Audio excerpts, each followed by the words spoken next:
Hare Krishna, Krishna Krishna, Hare Hare, Hare Rama, Rama Rama, Hare Hare.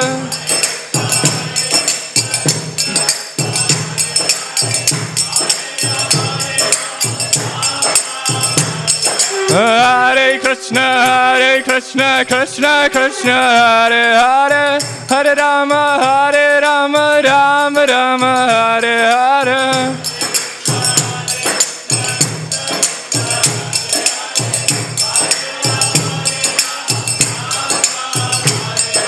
Hare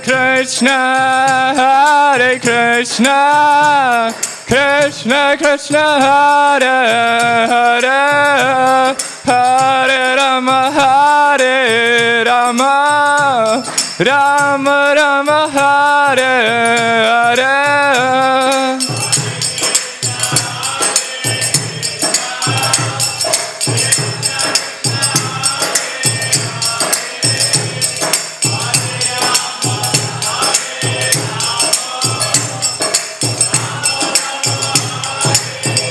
Jaya Radha Gopinata Radha Gopinata Shri Radha.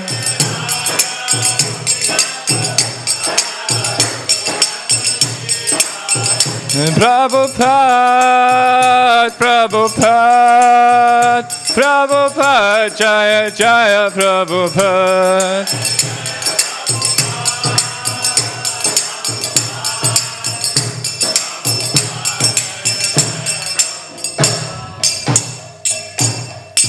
Cham Vishnupada Panam Sivaraj Shara Stotra Shatis Divine Grace Abhachan Bhaktivedanta Swami Srila Prabhupada Ki Jai.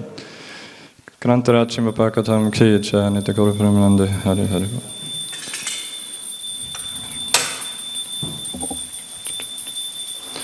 Om Namo Bhagavate Vasudevaya. Om Namo Bhagavate Vasudevaya.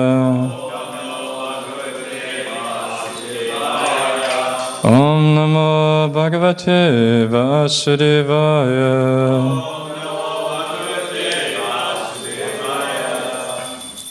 Hare Krishna. Today we are reading Srimad Bhagavatam, Canto 1, Chapter 19, Text 30. Sa samvritas tatra mahan mahiyasam. Sa samvritas tatra mahan mahiyasam. Brahma shiraja shideva shisangai. Brahma shiraja shideva shisangai. Yadochatalam bhagavan yatendur. Yadochatalam bhagavan yatendur. Krahakshatarani karehi parita.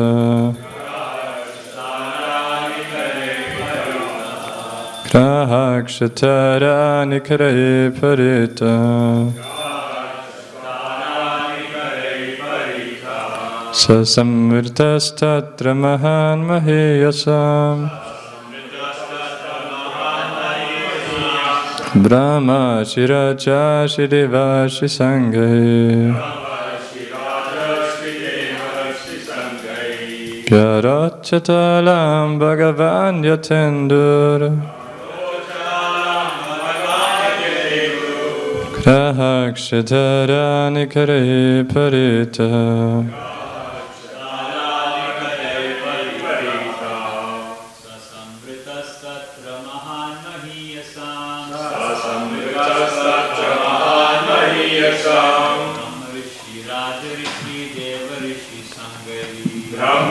Niracharishi Devarishi Sangai. Yadochatalam Bhagavan Yatendu. Takshatarani Katare Parita.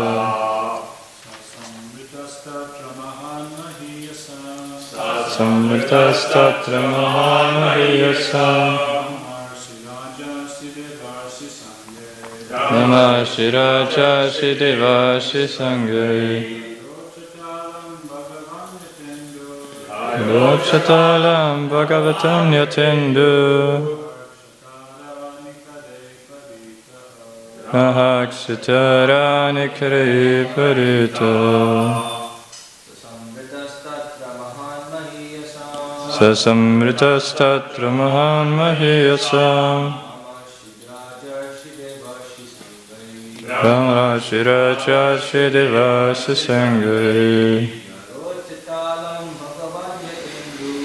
Rochatalam Bhagavan Yatendur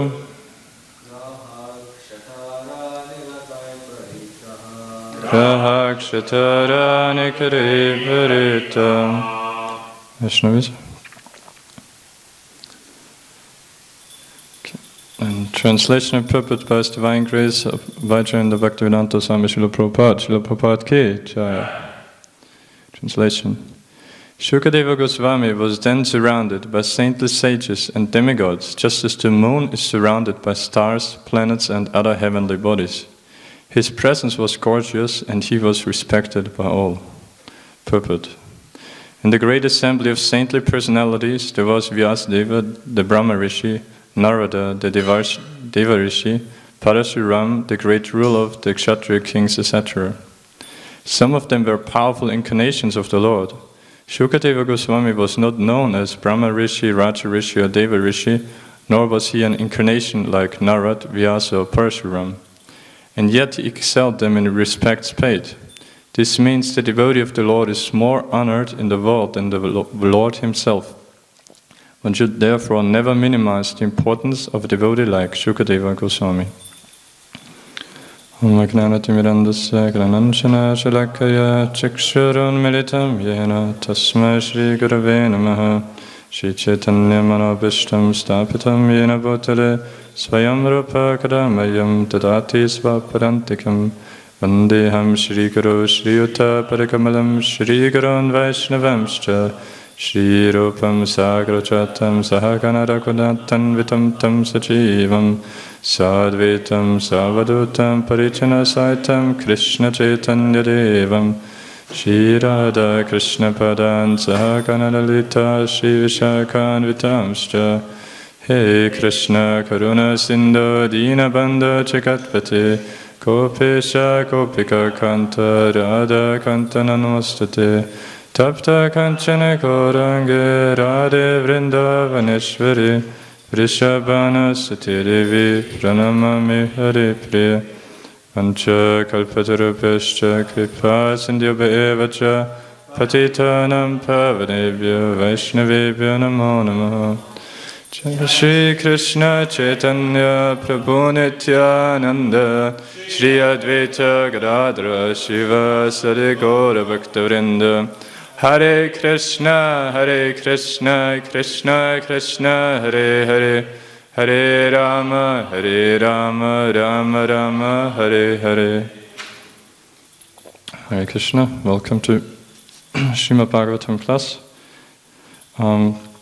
So, in this quite short purport, we still find like very powerful point, basically divided in 2 points. So the first Prabhupada mentions that, like as we hear in the verse, that Shukadeva Goswami here is surrounded by all those saintly sages and demigods, just as the moon is surrounded by stars, planets and other heavenly bodies. So, and Prabhupada mentions that, but that he was not known as any of those Brahma Rishi, Raja Rishi or Deva Rishi. And because like some of those other great personalities, like Prabhupada mentions here, were even actually Shaktivesh avatars. Like we know his own father, Srila Vyasadeva, he was especially empowered Jiva to compile all the Vedic literature. And then, of course, Parashuram is also Shaktivesh avatar. He came to re-establish the proper Kshatriya order by annihilating how many? 21 generations or something like that. And Narad Muni, who is also Shaktavesh avatar, and Deva Rishi, and he's obviously empowered with bhakti, with preaching, giving the supreme treasure to anyone and everyone where he travels throughout existence, material and spiritual world. And so Shukadeva Goswami is not known as any of that, but still, Prabhupada says, he excelled them in respects paid. And this means that the devotee of the Lord is more honored in the world than the Lord himself. So, we know even the Lord himself, he taught that by his own example and said that in verses and everything that we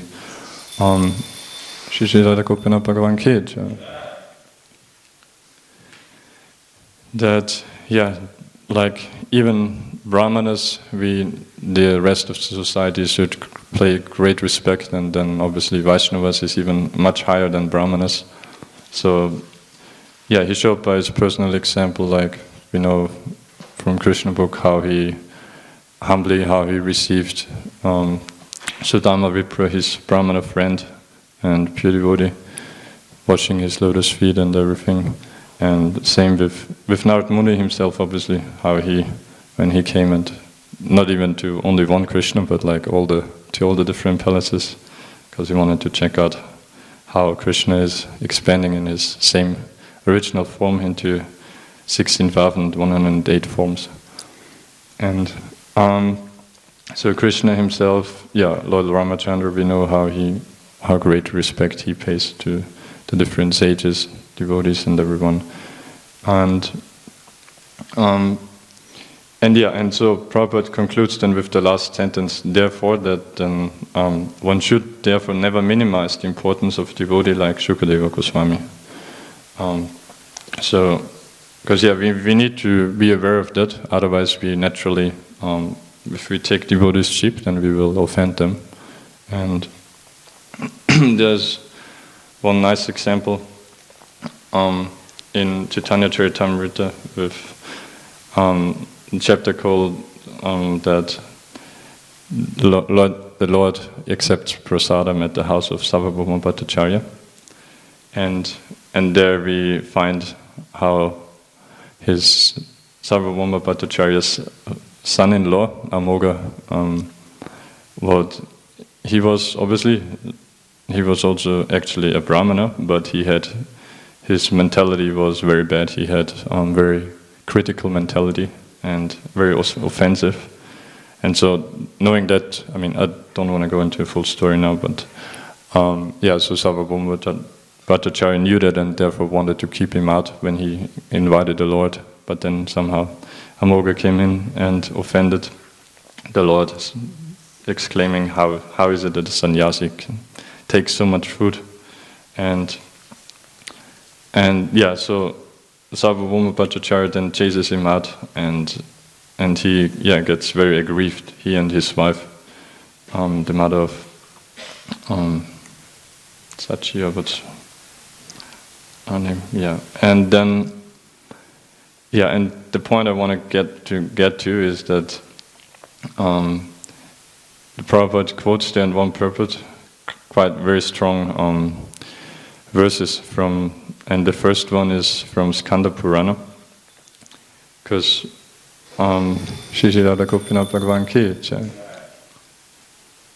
Prabhupada is saying here that we should never minimize the importance of a devotee, Shukadeva Goswami.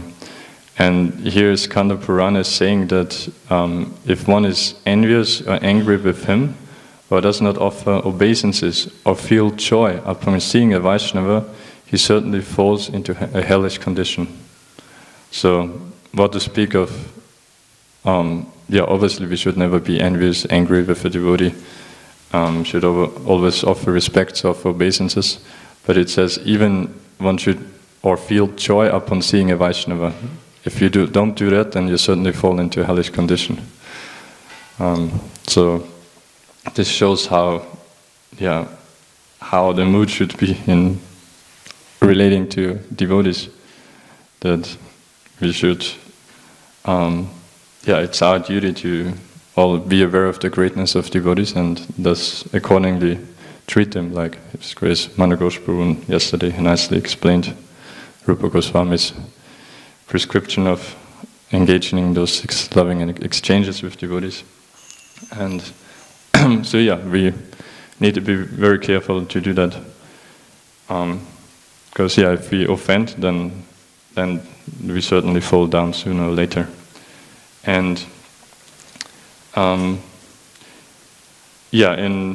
in the case of Amoga, then he was lucky on the long term then, because initially then he fell sick, got cholera, suffered greatly. But then when Mahaprabhu one day inquired about how is Sarvabhauma Bhattacharya and his wife, and was told they are still greatly grieved, they're fasting, and how is Amoga, and he fell sick, and so he goes to him and gives him his mercy, delivers him, and why is that? Obviously, that's only because he is directly related to his dear devotee, to Sarvabhauma Bhattacharya, and so that's also our chance in any case, that our only qualification is that somehow or other Srila Prabhupada and our Guru Maharaj gave their causeless mercy, and so as long as we keep this connection strong, then there's always great hope for us, for the Lord to deliver us. Like Mahaprabhu, he even tells to Sarvabhauma Bhattacharya that everyone in Sarvabhauma Bhattacharya's house is very dear to me, including his maids and servants and even his dog. So we just need to know ourselves as like a dog of Srila Prabhupada. And then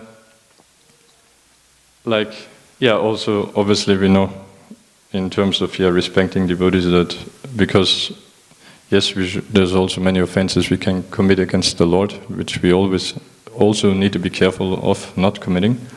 But like we know that with Vaishnava Parad is even worse, because only devotees are the ones who can give us bhakti. You must have heard many times that Krishna himself, he is not conscious of Krishna of himself. He's thinking always of devotees. The devotees are thinking of Krishna, so they are Krishna conscious. They can give us Krishna consciousness. And then obviously there's also the famous verse that Lord Jiva tells his wife Mother Parvati that Aradhanamam sarvesham Vishnu aradhanam param tasmat parataram devi tadiyanam samarchanam, that where he tells that of all the worship of Lord Vishnu is the supreme, and even greater than that is worship of his devotees, so everything related directly to the Lord. And so our thinking, then I will go back a few verses to in the whole picture that we are looking at here with Shukadeva Goswami.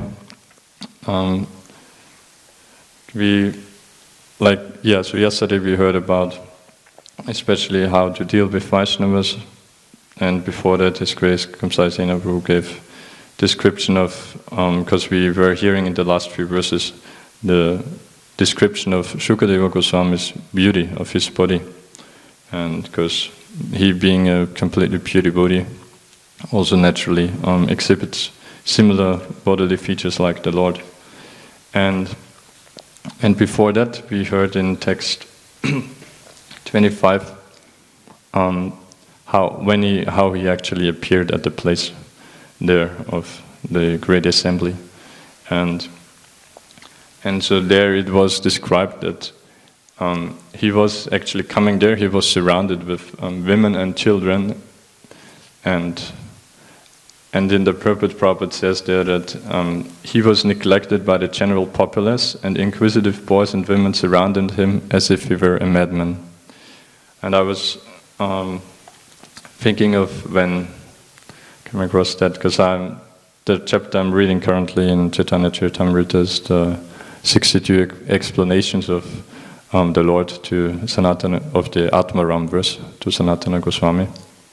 And the basic definition of Atmaram is there's two categories.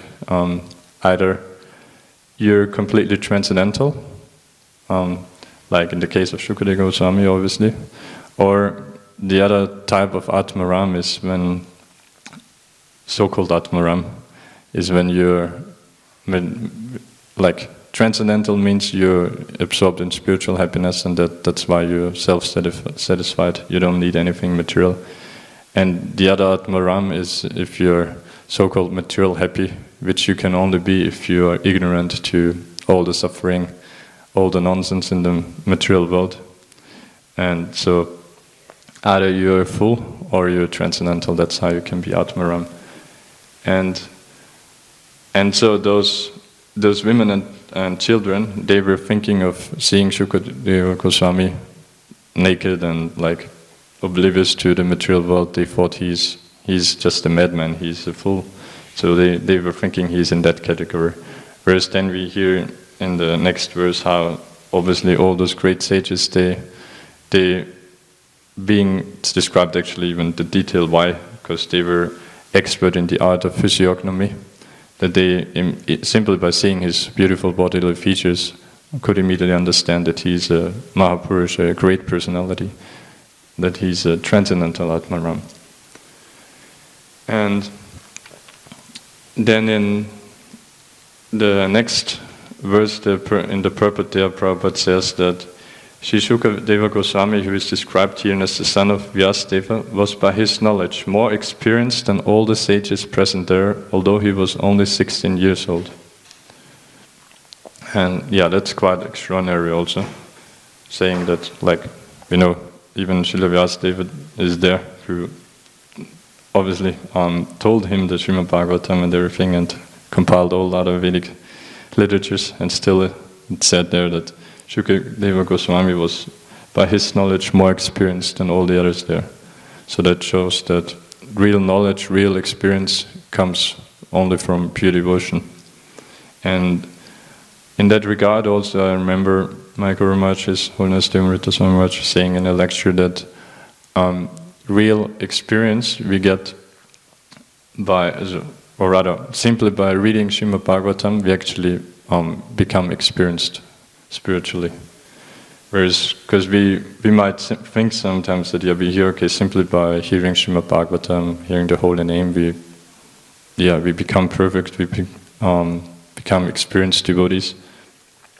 It seems a bit like impractical, aloof and everything, because we, in the material world generally, we think you need to experience, real learning is only by going out, experiencing, doing,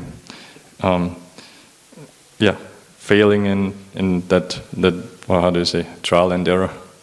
In that way you advance, but in fact, Guru Maharaj says that if you, by this material experience that we gather, we only become more and more dumb. We get beaten up by Maya, but Maya, it's not, her compartment is not that of education. So many times he's saying like that.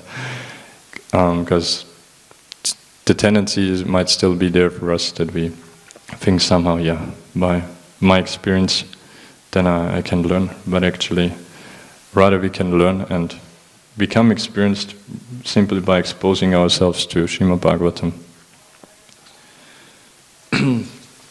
And so now coming back to Atmaram, so Shukadeva Goswami, as I mentioned, he was a transcendental Atmaram, which means he didn't have any material desire, he didn't have any need of anything. But as we know, still he did care about the others by going out and preaching. He went door to door preaching. Like spending only enough time that's to milk one cow, just to go there, at best accept a little bit of milk or something, and give them Krishna consciousness, try to awaken the fallen souls.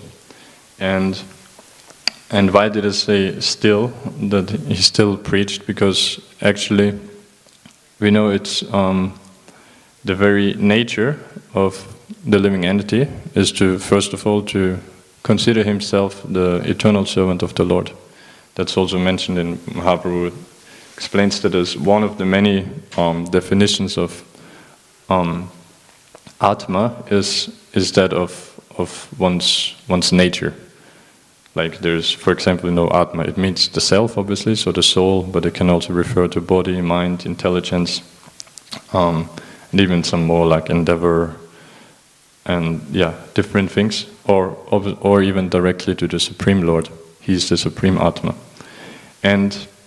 But if you take it of referring to one's nature, then that is considering oneself the eternal servant of the Lord, and we know, but knowing oneself the servant of the Lord, then naturally one wants to glorify the Lord, because we know ourselves insignificant and the Lord unlimited and unlimitedly merciful and beautiful, and we know He's got all the qualities in full. And so it's for an Atmaram, even though he doesn't need anything, still it's natural for him, for a real Atmaram on the highest level, to go out and preach. And so I'll now in the same chapter there, with coming from one explanation of Atmaram as well, is a famous story that most of you must have heard, where when Mahaprabhu explains that, like one word of this Atmaram verse is Nirgranta, which, if you combine it with Api, used in the sense of certainty, indicates a person who is a hunter or very poor. And even such persons, if they associate with devotees, then they also engage in devotional service and become pure devotees. And so, So and this story, let's briefly, like in the beginning of this chapter, how does it come about? So before Chaitanya Mahaprabhu instructed Sanatana Goswami in, first Sambandha, our position as the Tatastha Shakti in marginal potency of the Supreme Lord as the eternal servant, and describing the Lord and material nature and everything in detail. Then he described to him Abhideya, the process of devotional service, the different forms of that, stages, and Vaidya Bhakti, Ragananga Bhakti, and everything. And then, Prayojana, obviously, the goal, which is Krishna Prema. And then, after that, now Sanatana Goswami was curious. He told the Lord that, I've heard that you, at the house of Sarvabhauma Bhattacharya, you had explained this famous Atmaram verse in, I think, 18 different ways. And so if you would, I would feel greatly obliged if you can repeat that to me as well. And the Lord, in his amazing humility and humor, you can say, I guess, he's telling Sanatana Goswami that it was, so I'm one madman, and Sarvabhauma Bhattacharya is another madman. That's why he took my words as true. But actually, I don't even remember anything I told him. But the association I get with you here, if somehow I get inspired to say something about this Atmaram verse, then I shall do. So, I found that amazingly sweet, how it's like in whole of CC, the dealings of Chaitanya Mahaprabhu with his devotees, it's just amazing. And so then he sets out not only 18 explanations, but 62 explanations. And so and one of them is what I started with now, where with this Nirgranta, referring to a hunter or a very poor person. In that connection, then he tells the famous story of Narad Muni and the hunter Mrigari, how he delivered him. And we can briefly go through. So one day after Narad Muni visited Lord Narayan in Vaikuntha Loka, as we know he can go to spiritual world and material world. And so then he decided to visit Prayag, which is also called Triveni, because it's a confluence of Saraswati, Ganges and Yamuna. And as he was walking there in the forest on the banks of the rivers there, he came across a deer lying wounded, and so lying badly wounded, so that it would die later, but wasn't dead yet. So, and then as a little bit later on the path, he comes also across a boar, similarly wounded, and then also across, I think, a rabbit or one other animal. And after that, then a bit later, he sees a hunter hiding. And so he approaches this hunter, and as he does that, the hunter initially would feel upset, obviously, because as Narad Muni approaches, then all the animals of the surroundings flee. But an amazing point there is that as the hunter wanted to chastise Narad Muni, he actually ended up not being able to do so, simply by Narad Muni's presence, by his influence. Like, it's word used as Narad Prabhav. So by Narad Muni's influence, he was not able to chastise him. So in other words, Narad Muni is so merciful as not only to go out everywhere in the world to try to give Krishna consciousness, but to even unqualified persons like Mrigari, but he even uses his influence as far as possible to, like in that, because if the hunter would have offended Narad Muni, then Krishna would have been upset and like he wouldn't have gotten the mercy. But so right from the start there, Narad Muni made sure that he gets protected in that way. And so I'm thinking that's like, so we're obviously not on the level of Narad Muni that we can like use our influence so strongly on others in that way, but at least our duty as preachers, or in any case, is that we at least never from our side create any provocation for others when we go out. I mean, for anyone, but especially if we go on the street and try to connect other living entities, then we should always try to rather induce them to show some appreciation for Krishna in one way or other, and never to offend them. So that's a very important point to always remember, always to somehow leave a positive impression. And so thus, rather than offending him, then the hunter was induced, he rather addressed Narad Muni as O Gosani, O great saintly personality. And he did ask him then, why did you leave the normal path in the forest? Why did you come out here? And Narad Muni tells him that, I came here because I have one doubt. Because I saw here many wounded animals, and I was wondering if they belong to you. And then the Mrigari says, yes, indeed. What you're saying is true. And he introduces himself that, my name is Mrigari, which literally means enemy of the animals.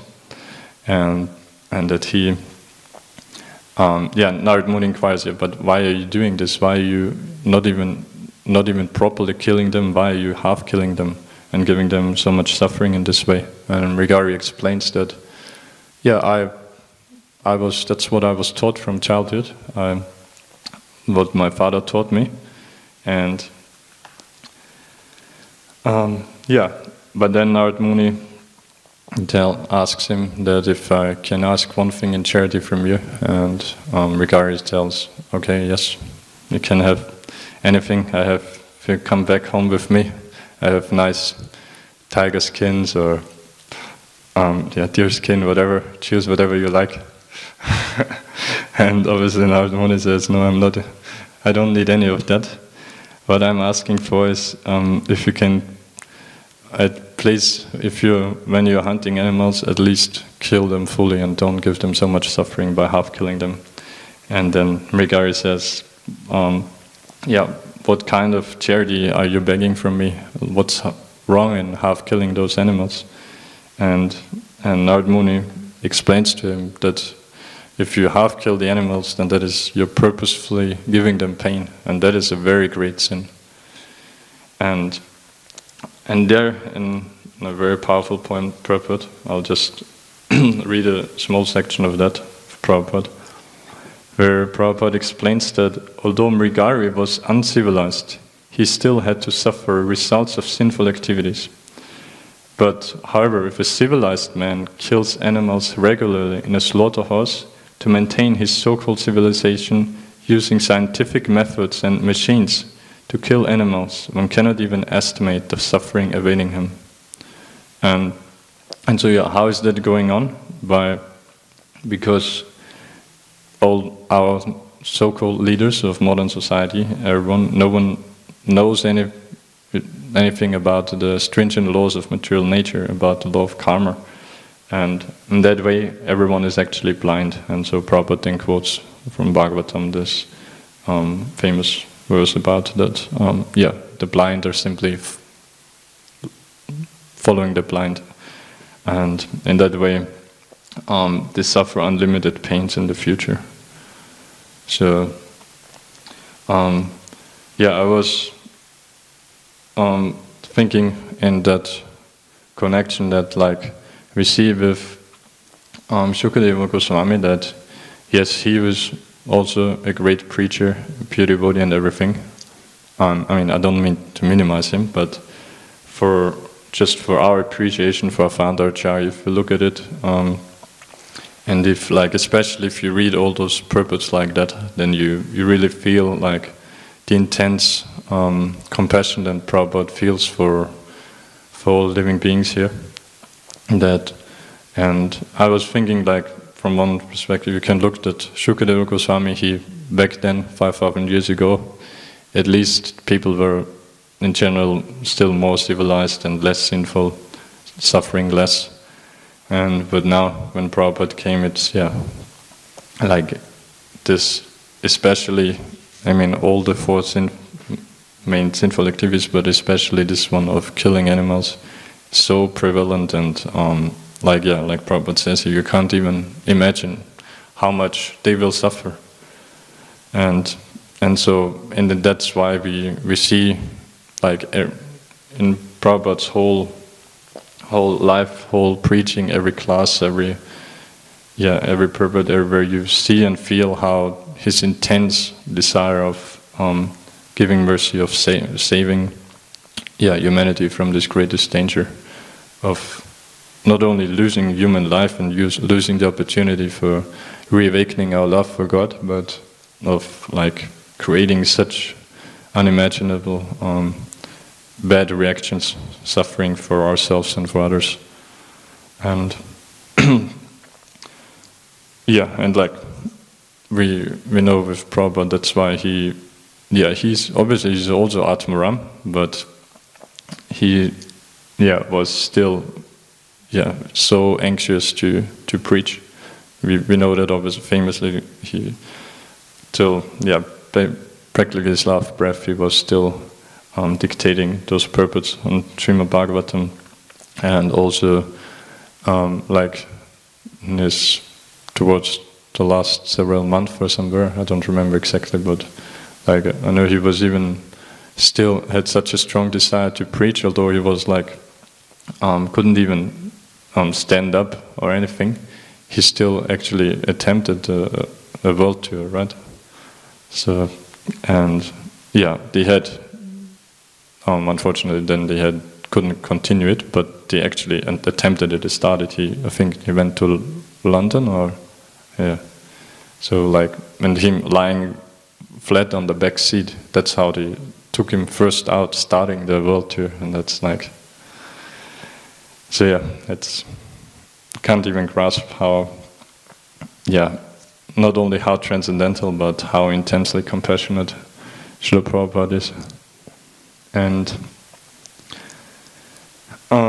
so continuing from then Mrigari, or rather, sorry, Narad Muni then further explains that you're a hunter, so your business is to kill animals. That itself is a slight offense, but if you have killed them, then you're giving them unnecessary pain, and that is a very great sin.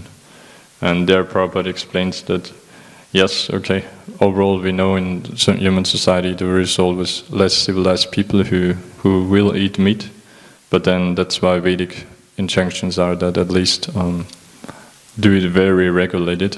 And the regulation actually he mentions there is that they can eat meat only once a month when I think it's a dark moon night or something, when and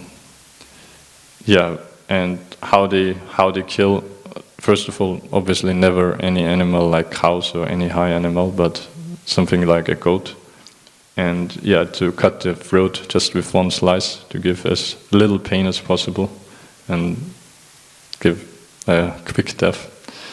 And on a dark moon night, and also like no one else should hear the painful noises of the animal, and then obviously it should be offered at least to Goddess Kali or some other demigod who does accept meat. So that is for those who really can't give up meat eating. But obviously Prabhupada always hit on, we should no, it's completely stupid to eat meat. Like we get such nice eatables, and it's not needed. And so Narad Muni then further says that those animals, they will then, after leaving this body, they will then kill you life after life. Like we know that's the Vedic or the Sanskrit word for meat is actually mamsaha, which means comes from mam, me, and saha, he, so which basically means that now I'm eating your flesh, and then when I leave the body, then you will eat mine, so you will kill me. And so Mrigari then surrenders to Narad Muni, inquires, what shall I do to get free of those sinful reactions? And Narad Muni tells him then, first of all, break your bow then I will tell you what needs to be done. So Mrigari has then one doubt, okay, what if I break my bow? What if I break my bow? How do I maintain myself? And Narad Muni assures him that everything will be supplied, don't worry about it. And Prabhupada explains there that, it's actually an illusion that we think by our occupation that we make our livelihood, but rather in any case, we are always simply maintained by the Lord, and it's just our choice, whatever we do is our occupation. And so the Mrigari surrenders then, and Narad Muni instructs him then how to go back to his home with his wife, distribute all the riches they had to the Brahmanas, basically take vanaprastha, so go out to the forest, construct a little cottage and worship Tulsi Marani on a raised platform like we do here, and constantly chant the holy name. And then later he asks Narad Muni to come with him, visit his disciple, and as we know then as they approach, Mrigari doesn't even fall flat immediately, because on the path there's those ants, and so he whisks them away with a cloth, then offers his respects, receives them nicely, whatever he can. Obviously he lives renounced there, so on straw mats, and washes their lotus feet, drinks the water, and along with his wife sprinkles it on his head. And then as he sees his spiritual master, he becomes fully ecstatic in chanting the holy name, like waves his garment in the air and everything. And as Narad Muni sees that, he exclaims to Narad Muni that certainly you're a touchstone. And